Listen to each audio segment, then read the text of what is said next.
Clowns have exaggerated facial features, oversized smiles, painted-on expressions, and unnaturally bright colors, which can make them appear human yet eerily artificial.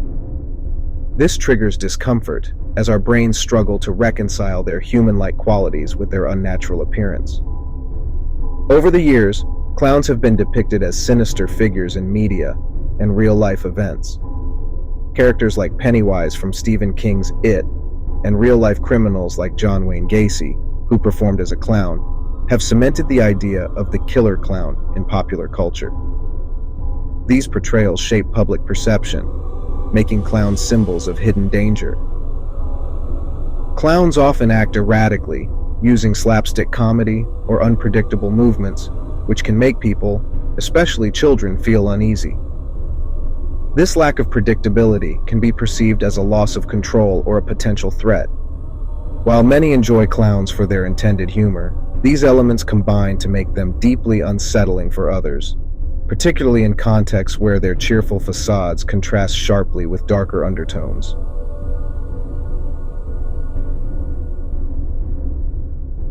The town of Willow Springs was small, quiet, and utterly unprepared for the fear that would consume it. It began innocuously enough, a single sighting of a clown in a neighborhood park. Witnesses described the figure as unnervingly still, its white painted face cracked into a too-wide smile, red streaks smudged like blood. The clown stood beneath a flickering street lamp, its bright yellow suit stained with something dark. When the police arrived minutes later, the clown was gone, leaving behind only a deflated red balloon tied to the bench. A local mother, Angela Hart, dismissed the incident as a prank until her son Brandon came home from school with a story that froze her blood. "Mom, the clown followed me," he said. His voice trembled as he described the figure standing at the edge of the woods, half hidden by the trees. It hadn't spoken or moved, but when Brandon turned to walk away, he swore he heard faint giggles trailing him all the way home. That night, Angela locked every door and window, feeling absurdly paranoid. Around midnight, she was jolted awake by her dog barking furiously at the front door. She crept downstairs, heart hammering, and peeked through the peephole. There it was. The clown stood motionless, its grotesque grin illuminated by the porch light. Its gloved hand waved slowly, mockingly. Angela stumbled back, dialing 911 with shaking fingers. But when the police arrived, the clown was gone again, leaving behind only a single white glove on her doorstep. The next morning, Angela woke to news that sent shockwaves through Willow Springs. A young woman had been found in the same park where the clown was first seen.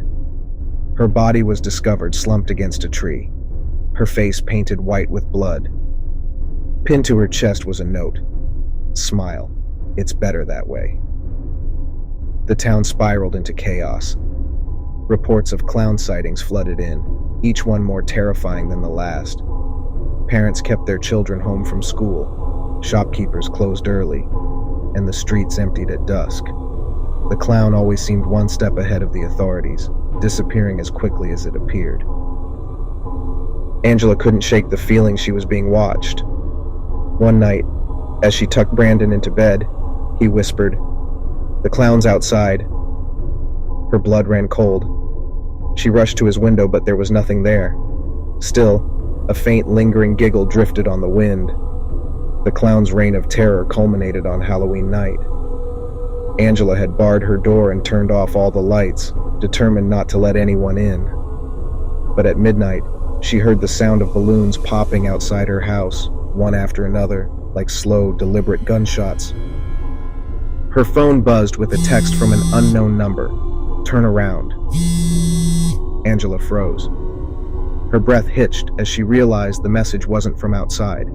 It had come from inside the house.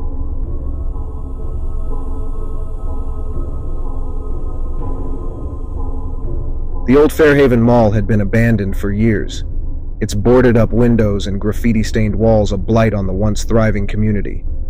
But when rumors spread of a clown seen wandering its crumbling halls, local thrill-seekers couldn't resist the lure. It started with teenagers daring each other to venture inside. They returned with breathless stories of strange noises, abandoned clown props, and the overwhelming sense of being followed. But one group didn't come back. Their car remained in the parking lot, the keys still in the ignition. Inside, the police found blood smeared across the dashboard and a single clown shoe on the passenger seat. Detective Carla Mendoza was assigned to the case. A hardened investigator, she had seen her share of gruesome crimes, but this felt different. As she pored over the files, she noticed a chilling pattern. Over the past decade, towns near Fairhaven had reported eerily similar disappearances, often accompanied by cryptic graffiti of a smiling clown face. The connection to the mall was undeniable. Determined to find answers, Carla assembled a team and entered the mall. The air inside was thick with decay and the faint, sickly sweet scent of popcorn. The sound of their footsteps echoed endlessly, but every so often, a faint laugh would ripple through the halls, so brief and distant it felt like a trick of the mind. The team split up to search the building. Carla found herself in what appeared to be an old food court. Faded posters of circus performers adorned the walls, their smiles cracked and sinister under layers of grime. A single balloon drifted lazily across the floor, its string trailing like a lifeline. Then she heard it, a faint scrape, like metal against tile. She turned, flashlight trembling, and saw a figure emerge from the shadows. It was the clown. Its costume was filthy, the bright colors dulled with age. The face paint was smeared, giving the illusion of tears streaking down its cheeks. It held a rusty blade in one hand, the tip dragging along the floor as it advanced. Carla raised her weapon. "Stop! Hands up!" she barked, but the clown only tilted its head, its expression unreadable behind the painted smile. Suddenly, the clown sprinted toward her with inhuman speed. Carla fired, but the shot seemed to have no effect. She barely had time to dive into a side hallway as the blade slashed the air where she had stood.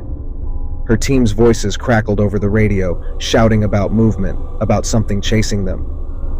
The mall erupted into chaos, as the clown seemed to be everywhere at once, its laughter echoing through the halls. One by one, her team went silent. Carla stumbled into a large atrium, the walls adorned with faded circus banners. In the center of the room was a makeshift stage, and tied to its posts were the bodies of her team, their faces painted into grotesque smiles. The clown appeared on the stage, bowing theatrically. Carla aimed her gun, but the weapon was knocked from her hands by a thrown balloon, its surface embedded with nails. Pinned to the stage curtain behind the clown was a message scrawled in red paint: "Welcome to the show." As the clown advanced, Carla realized with a sinking dread that the mall wasn't just its hiding place. It was its lair, a theater of death for anyone foolish enough to step inside. Her screams joined the laughter, echoing endlessly in the empty halls.